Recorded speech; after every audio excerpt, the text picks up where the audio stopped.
I'm Kaylee, and this is the Ratings and Review tag.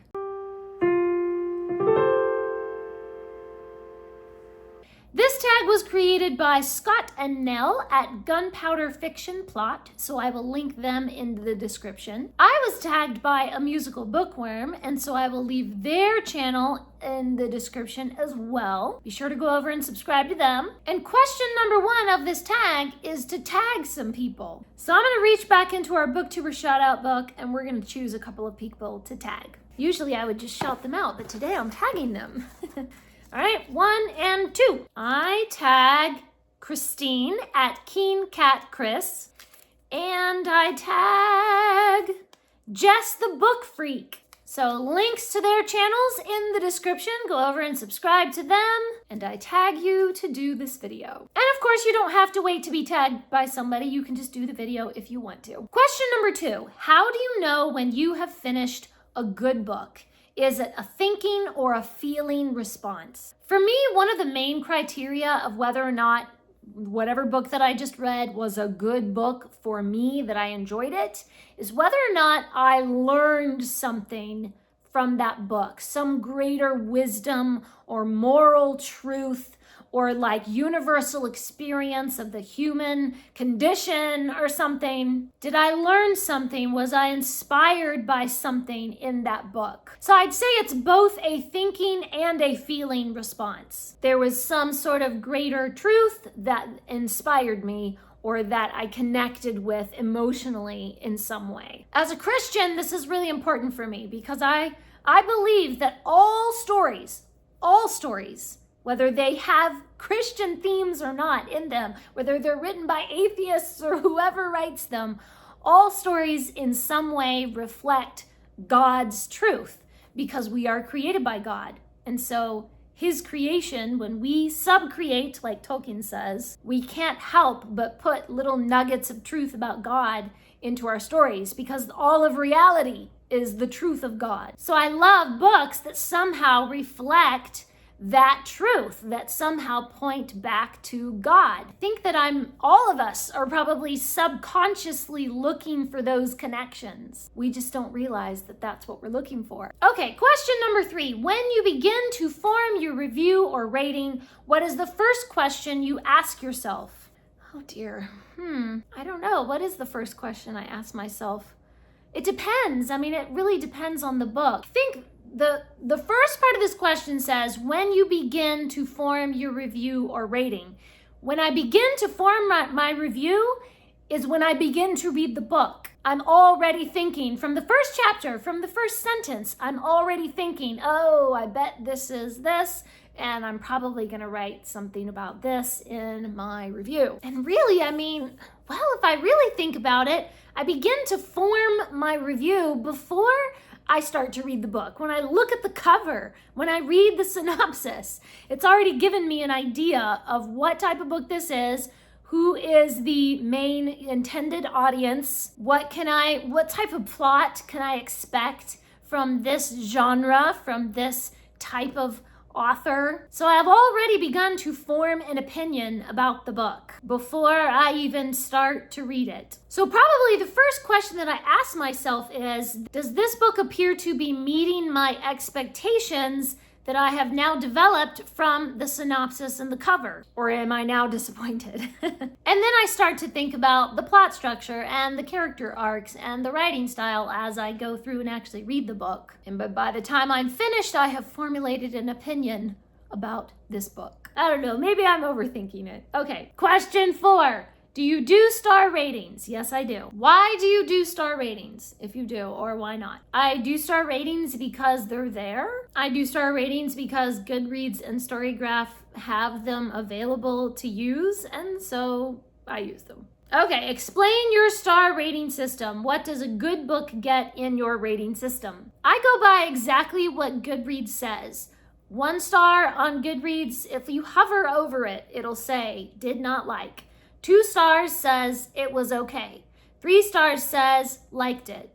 4 stars is loved it or something, and 5 stars, it was amazing. So I've never understood why people say if you gave a book 3 stars, then you didn't like it, because it literally is labeled liked it You know? Goodreads or Storygraph or wherever, they are the ones who define what their star rating means.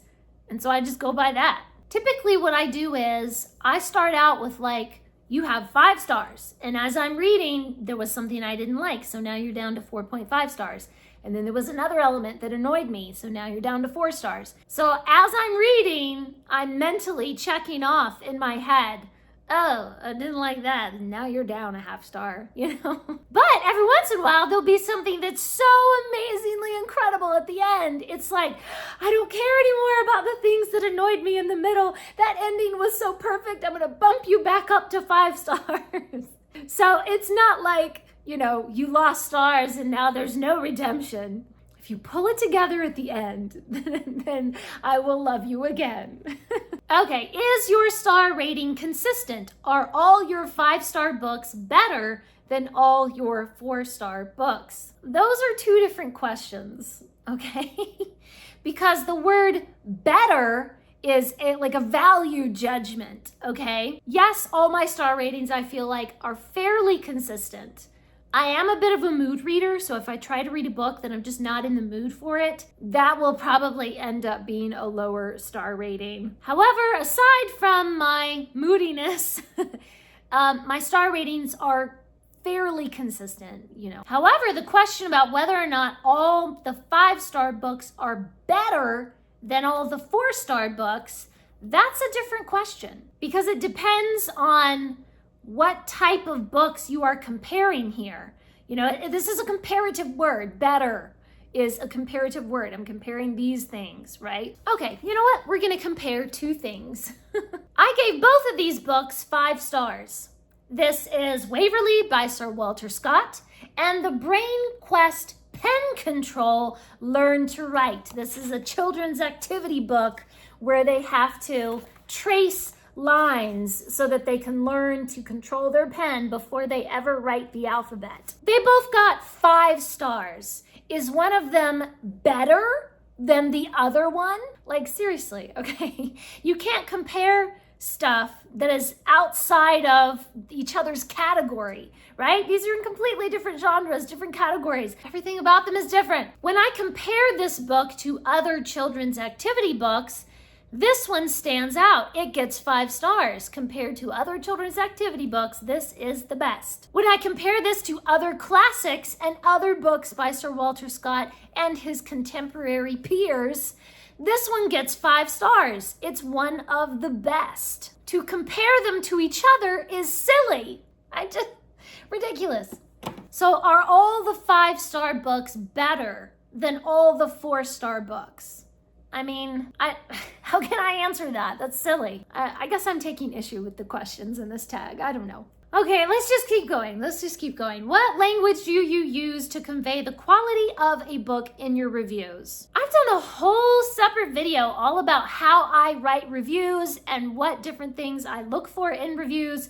I will link that in the description so you guys can see some more details about those specific things that I'm looking for. But again, I feel like I'm taking issue with the question.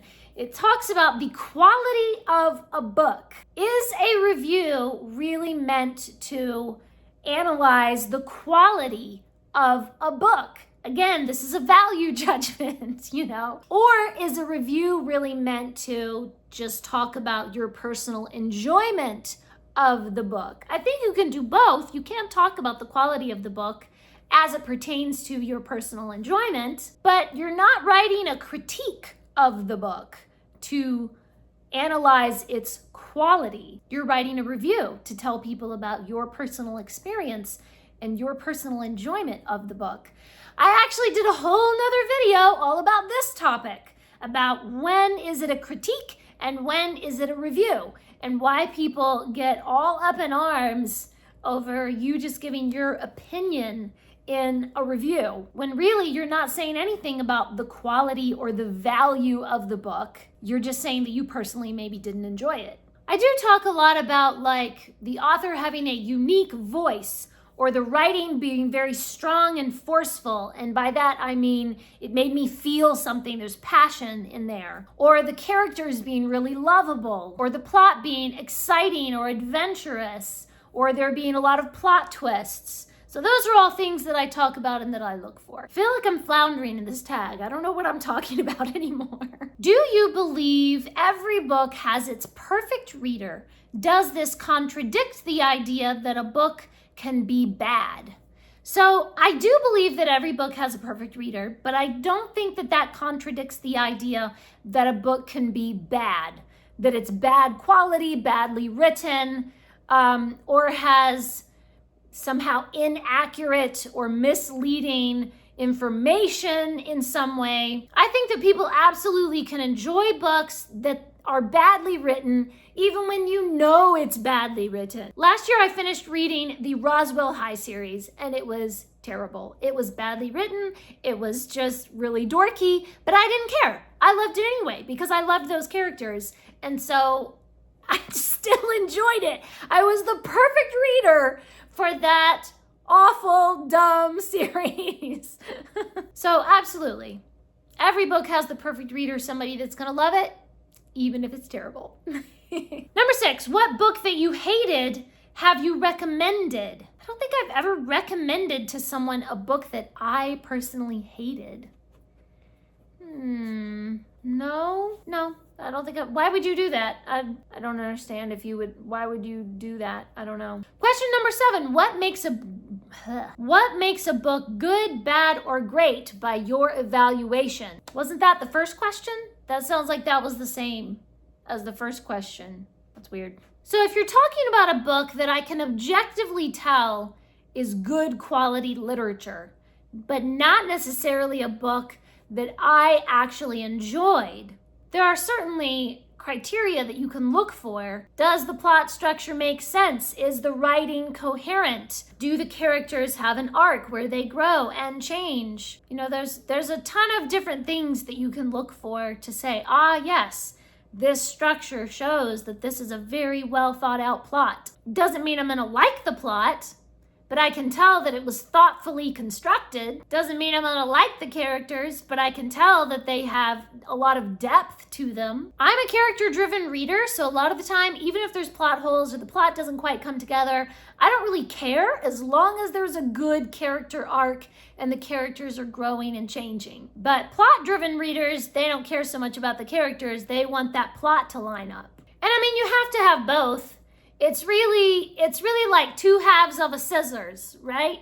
You have to have both blades sharp for it to work properly. Characters and plot, they've got to keep each other going. Number 8, when evaluating the quality of a book, do you have specific criteria or aspects of the book, such as character development, that you consider? Does this change if you're writing an in-depth review versus just thinking about the book for enjoyment?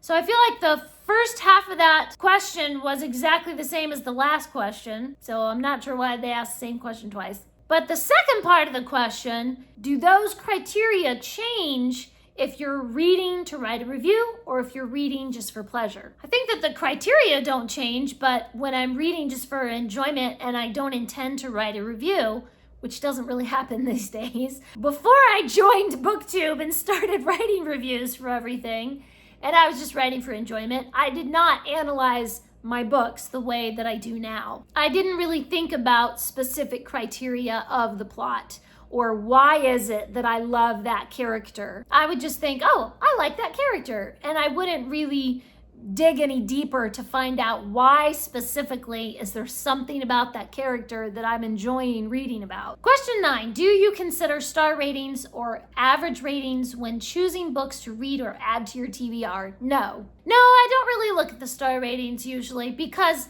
typically my reading taste is so different from the average person's. So if other people didn't like the book, that's actually a sign that I probably might. I usually look to the review to see, was there something specific? Are there like specific trigger warnings or something that they liked or didn't like or whatever it was, and then I can evaluate whether or not I think I will like it. I read a negative review of someone that gave a low star rating and did not like the lantern's ember. There's a skull on the cover and it looks really scary. And even though I like that author, I said, oh, I better not read that one. That one looks too scary for me. Well, then I read this negative review and they gave it a low star rating because they wanted it to be scary.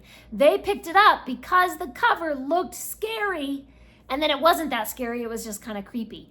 And so then I was like, oh, well, it's not that scary, then I'll buy it. And I bought it and loved it. So yeah, low star rating might actually be a point in that book's favor. Okay, where are we? Who on BookTube does reliable and interesting reviews of books that you know you can use to decide if a book is for you or not? What makes their reviews so good? Oh dear. There are so many. There are so many booktubers that I follow, and I really respect their opinions and their reading taste. I really enjoy their insights into books, and I know, ooh, if they liked it, then I'm sure I would like it. Musical Bookworm is one of those. Definitely trust her reading taste. And I think, just off the top of my head, Marissa at Blatantly Bookish, I feel like we have fairly similar reading tastes. Lindsay at Books for Christian Girls, and Kate Howe as well. She always has such cozy reads. But there are plenty of people that I can see where our reading tastes diverge, but I still really respect their opinion, and I still glean a lot of information about books that I want to read or that I decide not to read because of whatever that they say. So like Christy Lewis at Dostoevsky in Space, I feel like there are some places where our reading tastes align and other places where they're widely different, but I still really love hearing about everything that she is reading. And Claudia at Spencer's Library, I think we both love classics, and then other than that, it's just completely different stuff. So there are a lot of booktubers that I really trust and that they have reliable reviews. But that doesn't necessarily mean that we have the same opinions about those books or the same experience reading those books. But I still really value what they have to say about those books. Okay, the last question. Do those booktubers use different language than you to evaluate and review the overall quality of a book? I think we all have different things that we're looking for and different expectations that we have from certain genres or certain types of books. I think in some ways we use the same language to talk about a certain writing style or about a character arc or a POV of a character or something. So we do have a shared language of how we describe elements of the story. But beyond that, I think we have our own unique viewpoints and our own unique ways of describing what we're reading, which is what makes BookTube so interesting. Okay, that was a really convoluted, I don't even know what I'm saying half the time. I'll probably go back and review over this while I'm filming it and be like, what was I even talking about? I don't even know what I said. This is a very complex issue, and I'm not even sure that I understood quite what they were getting at with all of the questions. I kind of went off on my own little tangent there for a while, didn't I? But I've watched a couple of other people do this tag as well, and I feel like everybody kind of does that. Like, these questions are just to kind of get you talking on this topic, and then I don't know, you just answer it with whatever you think or something. I don't know. Why is this such a difficult subject? I don't know. Everybody has such a different experience, and every book that we read is such a different experience. It's difficult to pin down exactly what we're talking about. Well, thank you for listening to this long, rambling tag. Please leave me a comment and let me know, what do you think about some of these topics? Do you do star ratings? What do you always make sure to include in your reviews? Thanks for watching. Please subscribe, and remember, the right book in the right hands at the right time can change the world.